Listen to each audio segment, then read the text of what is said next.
What's up mga ka-ito? Ang yung una ay ay ang aking maliit na gaming desk.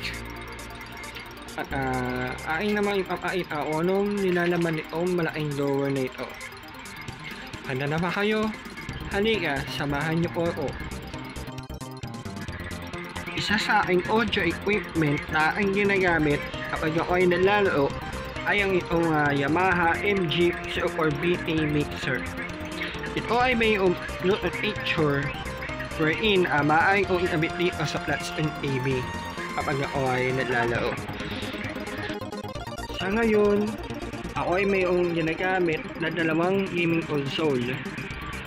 Una, ang Nintendo AB Family Computer.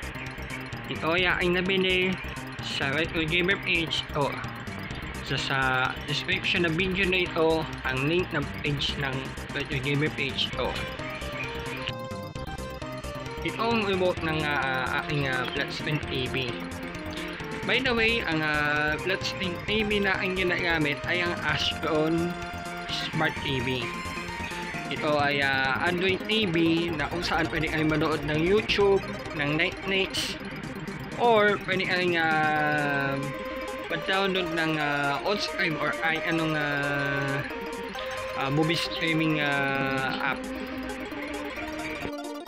Ito naman ang Super Nintendo Entertainment System or SNES console. Kung nyo kung nakatandaan ay mayroon kong ginawang shirts tungkol dito sa button na ito. Ito ay ang eject button. So nabili ko ito noong Recolex last month.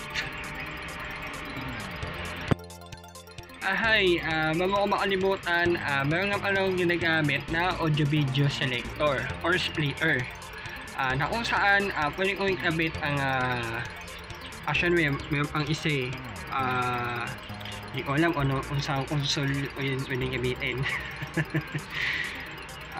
Sa ngayon, ang nakakonect dito is yung sa family computer at sa SNES. Meron siyang lever na kung saan pwede mong iliin kung ano yung gamitin mo console.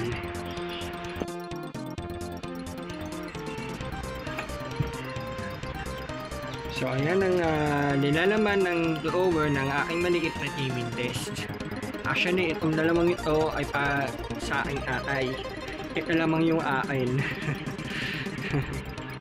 Yung naman nakikita ay meron pa akong isang extra joystick controller para sa SNES. Ngunit ang ginagamit ko ay nandito sa kahon na ito. Kasama nitong joystick controller ang mga cartridges ng SNES. Abangan ninyo ang isa sa aking video na aking gagawin featuring those sa cartridges. At ito namang nasa gitna ay para naman dito sa Nintendo AB Famicom.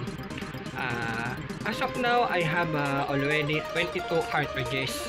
Iba dito ay nakakpan lamang ng joystick controller. By the way, ito yung joystick controller ng AB Famicom or NES AB Famicom. At ito naman ang isa pa lamang na handheld big game na sa bahagi ng aking kabataan. Shoutout dyan sa mga batang 90s. At pasensya na kung may sipilyo. Actually yan ang aking ginagamit na panlinis sa parehong console. At pwede din naman dito sa mga cartridges, since I have content about dun sa pinababawan na technique. Ito nga pala, buti ko na makalimutan.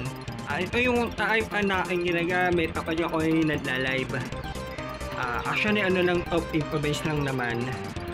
Pero yung quality niya ay okay naman. That's it.